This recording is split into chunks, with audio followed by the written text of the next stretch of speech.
অনেক ভাড়া কিন্তু কমেছে। আমরা চাই যে হজের বিমান ভাড়া যেন আরও কমে। আমাদের 4,67,000 টাকায় বছর যে হজ যাত্রীগণ হজে যেতে পারছেন, এত কম টাকা আসলে হয়তো এই আশেপাশের দেশগুলো থেকে কেউই যেতে পারছেন না। 2023 সালের যে প্যাকেজ, সেই এই প্যাকেজের তুলনায় 2026 সালের প্যাকেজের মূল্য কম। যারা গুরুতর অপরাধ করে তাদেরকে কিন্তু হজ লাইসেন্স স্থগিত সহ তাদের বিরুদ্ধে বিভিন্ন রকম কিন্তু শাস্তিমূলক ব্যবস্থা গ্রহণ করা থাকে, অনেক সময় জরিমানার ব্যবস্থা করা হয়ে থাকে।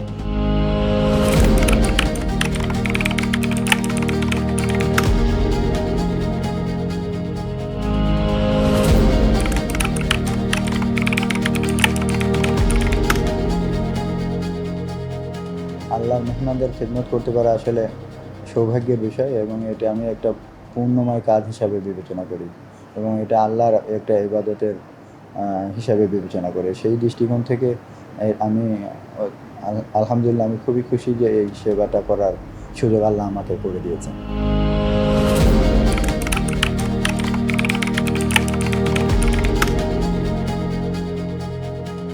তো আসলে যে কোনো সেবা প্রদানের ক্ষেত্রেই তো কিছু চ্যালেঞ্জ থাকে, এবং চ্যালেঞ্জটাকে সুন্দরভাবে ম্যানেজ করলেই আসলে সেই সেবাটাকে একটা পূর্ণ মাত্রা বা আমরা বলবো সফল মাত্রায় নিয়ে যাওয়া যায়। তো চ্যালেঞ্জ তো আসলে থাকে, কিন্তু এটাকে আমরা চ্যালেঞ্জ হিসাবে না নিয়ে আমরা আসলে এটা ব্যবস্থাপনার উন্নয়নের মাত্রা হিসাবে আসলে বিবেচনা করছি।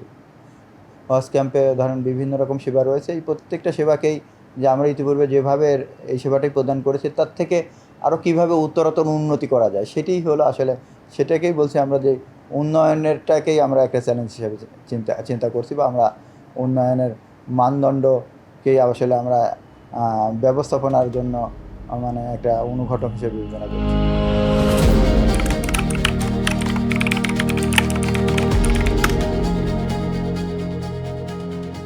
আমি দায়িত্ব নেওয়ার পরে আসলে মানে যে দুইটি কাজকে আমি এখানে বিশেষভাবে বলবো, একটা হচ্ছে যে মহিলা হজযাত্রীদের জন্য আমরা একটা পৃথক ডেডিকেটেড ওয়াশরুম এবং অজুখানা করেছি।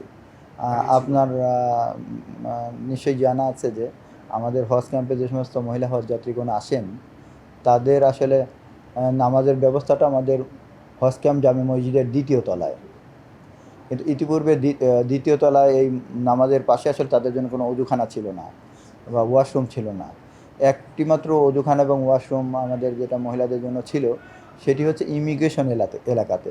ইমিগ্রেশন এলাকাতে আপনি জানেন যে সবসময় ইমিগ্রেশন এবং চেক ইনের জন্য অসংখ্য হজযাত্রীগণ লাইনে থাকেন। সেই লাইনকে ক্রস করে আসলে সেই ইমিগ্রেশনে ওই এরিয়াতে মহিলা হজযাত্রীদের জন্য ওয়াশরুম ব্যবহার করাটা আসলে অত্যন্ত একটা চ্যালেঞ্জের বিষয় ছিল। তো সেই চ্যালেঞ্জটাকে উত্তরণের জন্য আমরা তাদেরকে একদম তাদের যে সবচেয়ে সহজ এবং সুবিধাজনক জায়গায় আমরা তাদের জন্য ওয়াশরুম স্থাপন করেছি। এর পাশাপাশি আমি গত বছরে যোগদানের পরে প্রথমবারের মতো দর্শনার্থীদের জন্য আমরা টয়লেটের ব্যবস্থা করেছিলাম। এবছরও গত বছর আমরা সিটি কর্পোরেশনের মাধ্যমে ভ্রাম্যমাণ টয়লেটের ব্যবস্থা করেছেন। এবছর আমরা কিন্তু স্থায়ী মোটামুটি সেমি পাকা একটা কাঠামোতে দর্শনার্থীদের জন্য ওয়াশরুমের ব্যবস্থা করেছি। পুরুষ এবং মহিলাদের জন্য পৃথক পৃথক ব্যবস্থা আছে।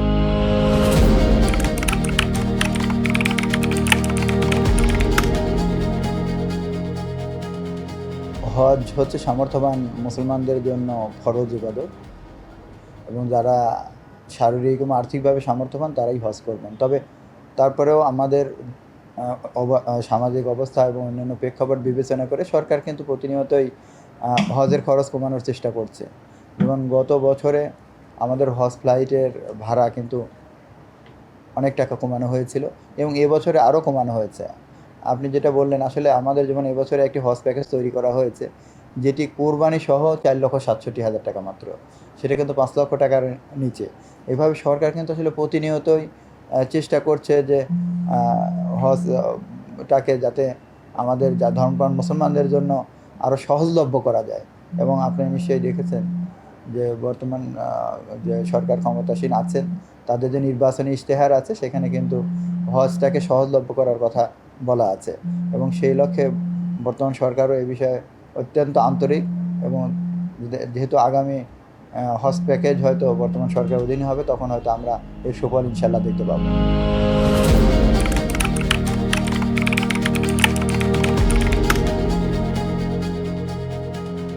এই প্যাকেজের অধীনে খাবার অন্তর্ভুক্ত নয়, কিন্তু কুরবানিটা অন্তর্ভুক্ত। ইতিপূর্বে সবসময় কিন্তু কুরবানিটা হজ প্যাকেজের বাহিরে থাকতো। এবছরে কুরবানির টাকাটাও হজ প্যাকেজের ভেতরে রাখা হয়েছে।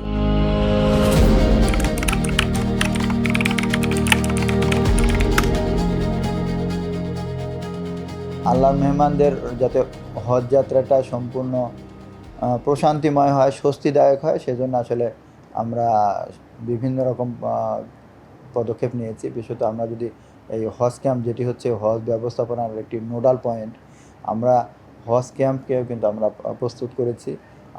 আমি একটু পূর্বে যেটা বলছিলাম যে মহিলা হজ যাত্রীদের জন্য আমরা যে ব্যবস্থা করেছি, দর্শনার্থীদের জন্য ব্যবস্থা করা হয়েছে। হজ ক্যাম্পে যেন হজ যাত্রীদের খাবার এবং অন্যান্য বিষয়ে কোনো অসুবিধা না হয়, সে বিষয়গুলোকে আমরা উদ্যোগ নিয়েছি। আমরা এখানে, আপনি জানেন যে এখানে মেডিকেল সেবা রয়েছে, মেডিকেল ক্যাম্প আছে এখানে। এর পাশাপাশি যারা এখানে মানি এক্সচেঞ্জ করে রিয়েল নিতে চান, তাদের জন্য এখানে ব্যবস্থাপনা রয়েছে। এর পাশাপাশি আমরা কিন্তু হজ ক্যাম্পে আমার ক্যান্টিন সেবা রয়েছে। আমরা বাংলাদেশ পর্যটন কর্পোরেশন থেকে 2টি ক্যান্টিন এখানে চালু রেখেছি, যাতে করে হজ যাত্রীগণ মানসম্পন্ন খাবার পেতে পারে। একইভাবে আমাদের এই হজ ক্যাম্পে কিন্তু হজ যাত্রীগণ বিনামূল্যে শীতাতপ নিয়ন্ত্রিত ডরমিটরিতে অবস্থানের সুযোগ পান, এবং অন্যান্য যে তাদের যে সুবিধাগুলো দরকার, বিশেষত যদি তারা কেউ মোবাইল রোমিং করতে চান, মোবাইল রোমিংয়ের সুবিধা রয়েছে। এবং এর পাশাপাশি যদি কেউ হজ প্রিপেইড কার্ড নিতে চান, সেই সুবিধাগুলো এখানে রয়েছে। এবং এখানে তো আপনি জানেন যে রোড টু মক্কা সার্ভিসের আওতায় হজ যাত্রীগণ বাংলাদেশ পর্বের ইমিগ্রেশন এখানে সম্পন্ন করে যান, ক্যাম্পে সম্পন্ন করতে পারছে। এবং আরেকটি এখানে গুরুত্বপূর্ণ সংযোজন হয়েছে যে যারা রোড টু মক্কা সার্ভিসের আওতায় যাচ্ছে, তাদের সৌদি পর্বে অন অ্যারাইভাল ইমিগ্রেশনটা কিন্তু বাংলাদেশের হয়তো শাহজালাল আন্তর্জাতিক বিমানবন্দর থেকে সম্পন্ন হচ্ছে, যাতে করে সৌদি আরবে গিয়ে তাদেরকে কিন্তু আর ওই ইমিগ্রেশনের জন্য দাঁড়াতে হচ্ছে না। হ্যাঁ, তাদের জন্য কিন্তু অত্যন্ত স্বস্তিদায়ক হয়েছে।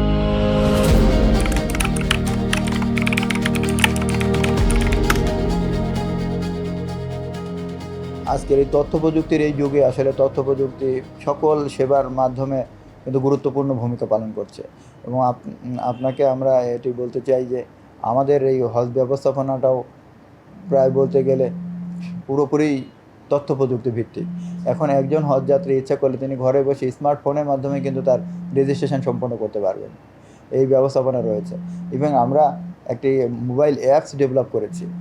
সেই মোবাইল অ্যাপসের মাধ্যমে হজ যাত্রী যিনি হজে যাচ্ছেন, উনি যদি ওনার নেটওয়ার্কের মধ্যে থাকেন, ওনার পরিবার কিন্তু বাড়ি থেকে ওনাকে ট্র্যাক করতে পারবেন যে ওনার যে সদস্য যিনি হজে গিয়েছেন, তিনি এখন বর্তমানে কোথায় অবস্থান করছেন। একেবারে লাইভ ট্র্যাকিংয়ের সুযোগ রয়েছে। এবং সকল সেবাই কিন্তু এখন অনলাইনে আমাদের হজ সেবাগুলো রয়েছে। যে কোনো হজ যাত্রী উনি ব্যাংকের যে টাকা জমা দেওয়ার রসিদ তৈরি বা অন্যান্য সকল কার্যক্রম কিন্তু অনলাইনে তারা করতে পারছেন। আমাদের এই প্রক্রিয়াটা আসলে মানে কিছুটা হচ্ছে আমরা সহযোগিতা তাদেরকে করছি, এবং তারা কিছু নিজেরাও, যারা একটু শিক্ষিত যারা হজ যাত্রীগণ আছেন, তারা নিজেরাও এটা করতে পারছে।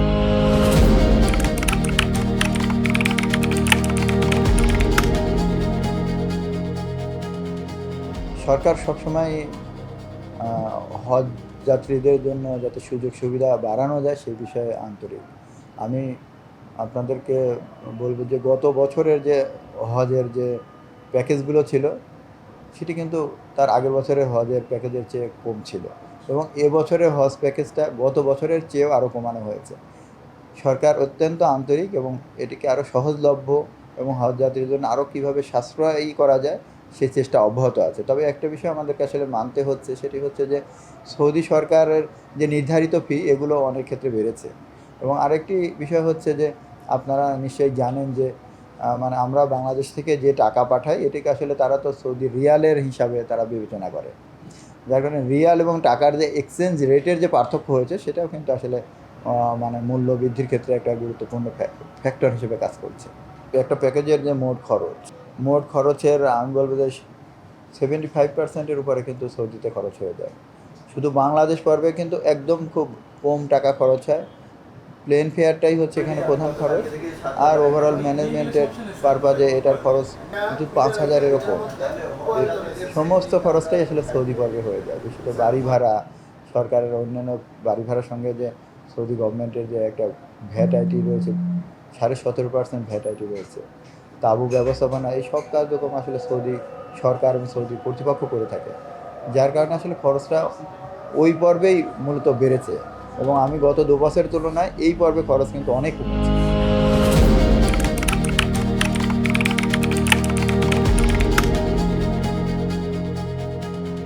এর তো অনেকগুলো মানে প্রেক্ষাপট রয়েছে।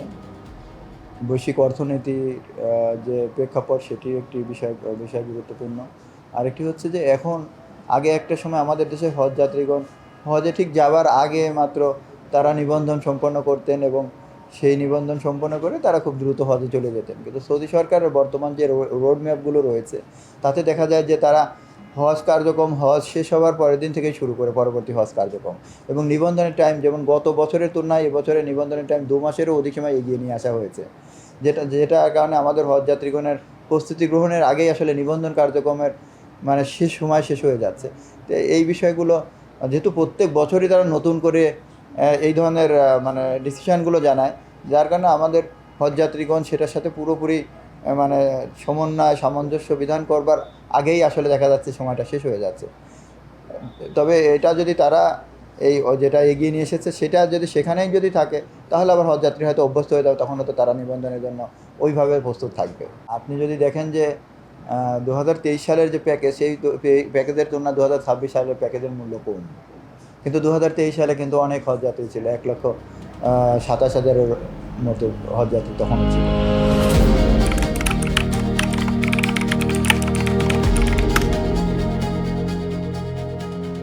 হজযাত্রীদের কে যাতে মানে কোনোভাবে প্রতারণার শিকার না হন, সেজন্য কিন্তু সরকার পর থেকে অনেক উদ্যোগ গ্রহণ করা হয়। প্রত্যেক বছরে হজ মৌসুম শুরুতেই কিন্তু গণবিজ্ঞপ্তি পত্রিকা এবং অন্যান্য মাধ্যমে জানিয়ে দেওয়া হয় যে হজযাত্রীগণ কীভাবে আসলে তাদের নিবন্ধন কার্যক্রমগুলো সম্পন্ন করবেন, এবং তাদেরকে বলা হয় যে আপনারা মধ্যস্বত্বভোগীদের সঙ্গে যোগাযোগ না করে আপনারা সরাসরি এজেন্সির মাধ্যমে যোগাযোগ করুন, এবং এজেন্সির সঙ্গে তারা কিভাবে যোগাযোগ করবে সেই বিষয়গুলোও কিন্তু বলা হয়। এবং সেগুলোর জন্য কিন্তু আমাদের একটা হজ পোর্টাল রয়েছে, www.hoj.gov.bd। এই পোর্টালে কিন্তু প্রত্যেক এজেন্সির বিস্তারিত তথ্য আছে, ব্যাংক অ্যাকাউন্ট সহ তথ্য আছে, যে একজন হজযাত্রী যাতে কোনোভাবেই মানে ভুলের শিকার না হন বা প্রতারিত না হন, সেই জন্য কিন্তু সকল ইনফরমেশান সহজলভ্য করা হয়েছে। এবং আমরা সর্বশেষ যেটা সংযোজন হয়েছে যে লাভবাইক মোবাইল অ্যাপসের মাধ্যমে কিন্তু সকল তথ্য এখন জানা যাচ্ছে। একজন হজযাত্রী ইচ্ছা করলে স্মার্টফোনের মাধ্যমেই কিন্তু তার সকল তথ্য এখন পেয়ে যাচ্ছেন। আমরা হজযাত্রীদেরকে আপনাদের মাধ্যমে আসলে যারা আগামী দিনে হজে যেতে চান, তাদেরকে অনুরোধ জানাবো যে আপনারা যদি সরকারি মাধ্যমে হজে যান, তাহলে সেক্ষেত্রে সরকারি মাধ্যমে আমাদের যে ইসলামিক ফাউন্ডেশনের সারা দেশব্যাপী যে কার্যক্রম রয়েছে, পাশাপাশি আমাদের এই হজ ক্যাম্প ঢাকায় তারা যোগাযোগ করতে পারবেন।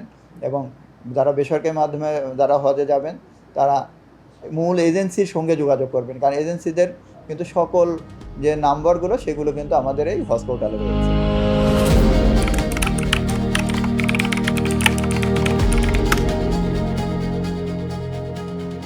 হজ ব্যবস্থাপনার মান উন্নয়নের জন্য আপনি জানেন যে হজ ওমরা ব্যবস্থাপনা আইন রয়েছে, বিধিমালা রয়েছে, এবং যে সমস্ত এজেন্সির বিরুদ্ধে এই ধরনের আসলে অভিযোগ পাওয়া যায়, সেগুলি কিন্তু যথাযথভাবে সেগুলো প্রতিকার দেওয়া হয়ে থাকে, এবং যারা গুরুতর অপরাধ করে তাদেরকে কিন্তু হজ লাইসেন্স স্থগিত সহ তাদের বিরুদ্ধে বিভিন্ন রকম কিন্তু শাস্তিমূলক ব্যবস্থা গ্রহণ করা থাকে, অনেক সময় জরিমানার ব্যবস্থা করা হয়ে থাকে।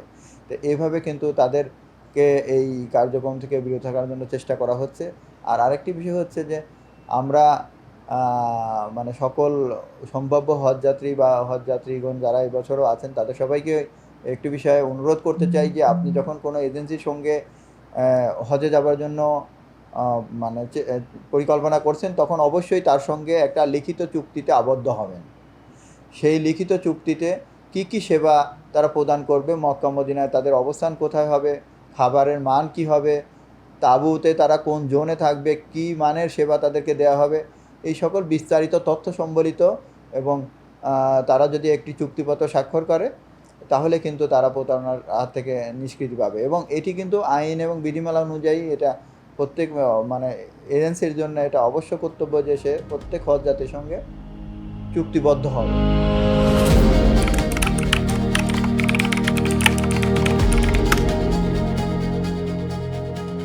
আমাদের যারা বেসরকারি এজেন্সি সমূহ রয়েছে, বেসরকারি এজেন্সির যারা প্রতিনিধিত্বকারী রয়েছেন, নির্বাচিত প্রতিনিধি যারা রয়েছেন, তাদের সঙ্গে আমরা কিন্তু এ বিষয়ে প্রত্যেক বছরই তাদের সঙ্গে সভা করা হয় এবং পাশাপাশি তাদেরকে এ বিষয়ে বিভিন্ন পত্র মারফত অনুরোধ জানানো হয় এবং যারা এ বিষয়ে কিন্তু আমরা প্রপার মনিটরিংয়ের জন্য কিন্তু আমরা মানে হজ যাত্রীদের সঙ্গে হজ যাত্রীদের ইন্টারভিউ নিয়ে থাকি এবং আমাদের যে হজ পোর্টাল রয়েছে সেখানে আমরা ফিডব্যাকের ব্যবস্থা রেখেছি। কোনো হজ যাত্রী যাতে এখানে তিনি প্রতারিত হলে সে অভিযোগ জানাতে পারবেন এবং ফিডব্যাক দিতে পারবেন, তার মতামত জানাতে পারবেন। আমরা এভাবেও তাদের বিরুদ্ধে যে সমস্ত এজেন্সির বিরুদ্ধে অভিযোগ পাওয়া যায় তাদের বিরুদ্ধে কিন্তু অভিযোগগুলো নিষ্পত্তি করা হয় এবং এগুলো তাদের বিরুদ্ধে প্রয়োজন অনুযায়ী শাস্তিমূলক ব্যবস্থা করা হয়।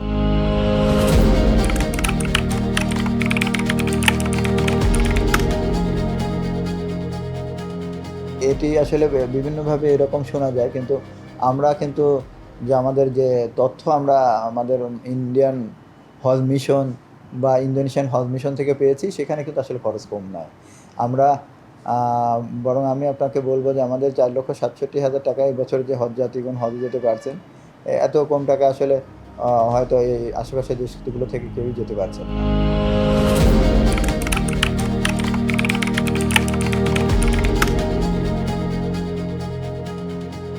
বিমান ভাড়ার বিষয়ে আমি আপনাকে প্রথমে এই বিষয়ে আশ্বস্ত করতে চাই যে গত 2024-এর হজে যে বিমান ভাড়া ছিল 1,98,000 টাকা, সেটি 2025-এর হজে 1,67,000 টাকা নির্ধারণ করা হয়েছিল এবং 2026-এর হজে এটি 1,54,000 টাকা নির্ধারণ করা হয়েছে। তাহলে কিন্তু আপনি দেখেন 2 বছরের ব্যবধানে অনেক ভাড়া কিন্তু কমেছে। তাও স্টিল আমরা আসলে আমরা চাই যে হজের বিমান ভাড়া যেন আরও কমে। আসলে হজের ফ্লাইটটা যে ডেডিকেটেড ফ্লাইট এবং এই হজ ফ্লাইটের এখন যে প্রি হজ ফ্লাইটগুলো যাচ্ছে, এই হজ ফ্লাইটগুলোতে কিন্তু ওখান থেকে প্রত্যেক হজ যাত্রীর জন্য জমজমের পানি আসে। দেখা যায় অনেক সময় সেই ফ্লাইটগুলো কিন্তু আসলে যাত্রী শূন্যভাবেই আসে। মানে হ্যাঁ, তা ফিরতি ফ্লাইটে দেখা যায় তারা কোনো যাত্রী ক্যারি করে না, যার কারণে দেখা যায় প্রায় তাদের মানে 2 পাশের খরচ আসলে পড়ে যায়। তারপরেও আমরা আমরা আমরা মানে এটাতে আসলে আমরা সন্তুষ্ট না। আমরা চাই যে বিমান ভাড়া আরও কমবে।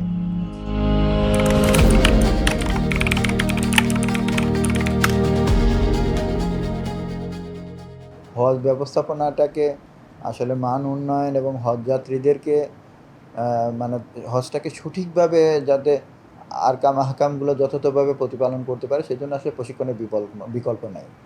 আমরা হজ যাত্রী এবং হজ গাইড, হজ সংশ্লিষ্ট ব্যক্তিদের আমরা প্রশিক্ষণ প্রদান করছি, কিন্তু একটি আসলে ডেডিকেটেড হজ প্রশিক্ষণ কেন্দ্র থাকাটা আমি বিশ্বাস করি যে হজের রাইচুয়াল পালনের ক্ষেত্রে অত্যন্ত সহায়ক।